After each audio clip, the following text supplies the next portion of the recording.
Let's be honest. If life were a movie, Pamela Anderson and Liam Neeson would be the surprise rom-com couple we never saw coming. At the Naked Gun London premiere, Pam dazzled in a grape-toned corset gown. Liam smoldered in a sleek charcoal suit, and a cheek kiss later, the internet lost its mind.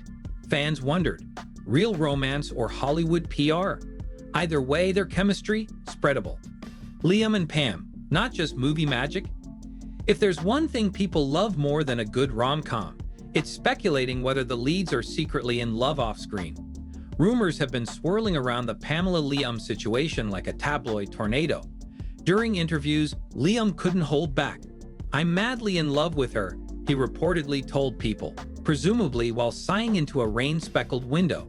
He raved about Pamela's work ethic and how collaborating with her was inspiring. Anderson, for her part, looked equally smitten on the carpet, but then played it cooler than a martini in the Arctic when grilled about the rumors. She clarified to Entertainment Weekly, "There's no romance yet." That three-letter word launched 1,000 fanfics, but for two people with such intense personal histories, their bond might go deeper than public displays. They're both single, both parents of grown children, and both well acquainted with the chaos life can bring. A love story written in scars. If Pamela Anderson seems like someone who's lived several lifetimes, it's because she has. Beyond the red swimsuits and magazine covers, her life reads more like a Dickensian drama rewritten for modern times. Heartbreak, trauma, paparazzi, lawsuits, and a whole lot of reinvention. Born in 1967 in British Columbia, Pamela's early years were anything but calm. Her parents' marriage was a seesaw of turbulence, a hard-working mother juggling two jobs and an alcoholic father prone to violent outbursts. That emotional instability shaped many of the stormy relationships Pamela would face later in life. But the trauma didn't end at home. Pamela revealed that, between ages 6 and 10, she was sexually abused by her female babysitter. The experience was so traumatic that young Pamela attempted to fight back with a candy cane-shaped pen. The very next day, the babysitter died in a car crash, leaving Pamela with overwhelming guilt and the mistaken belief that she'd somehow caused it. That wasn't the last tragedy. At age 12, she was assaulted again, this time by a 25-year-old man. Her response? Silence. "I didn't want to burden my mom," she later explained, a heart-wrenching reflection of her maturity even in pain.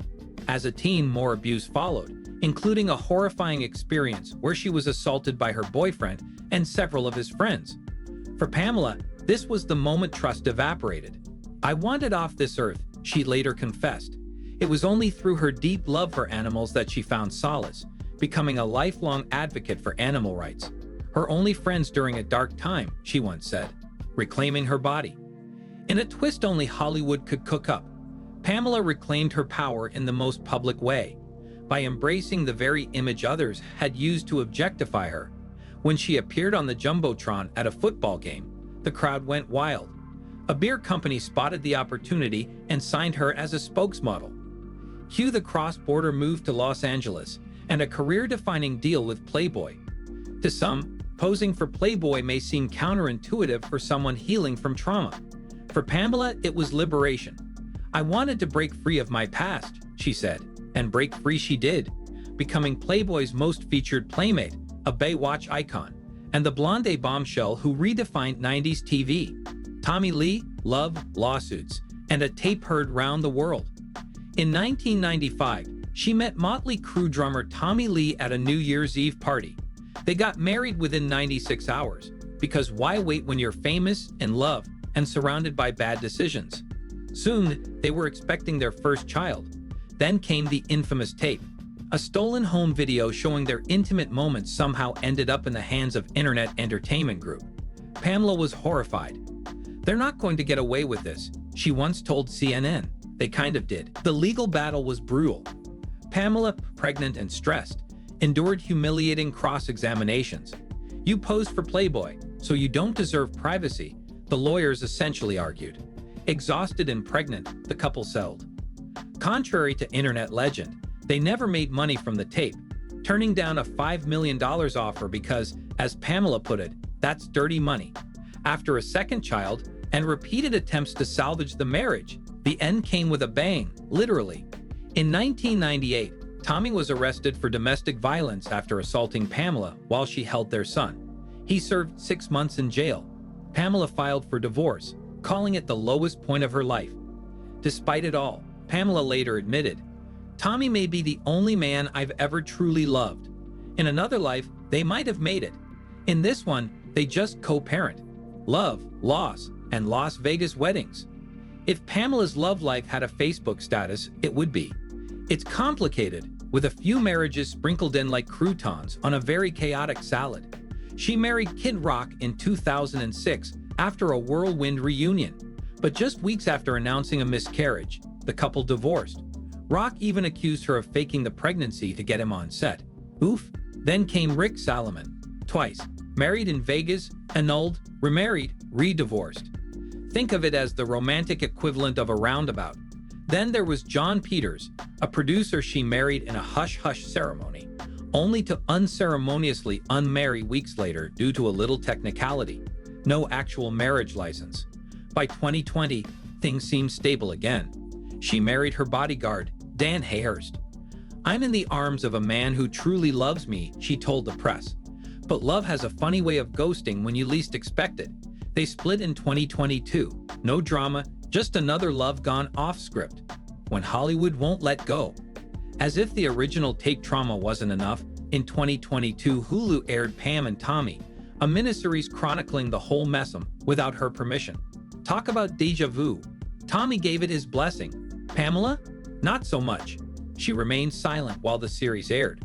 But her Netflix documentary, Pamela, a love story, revealed just how painful it had been. "It felt like it was happening all over again," she said.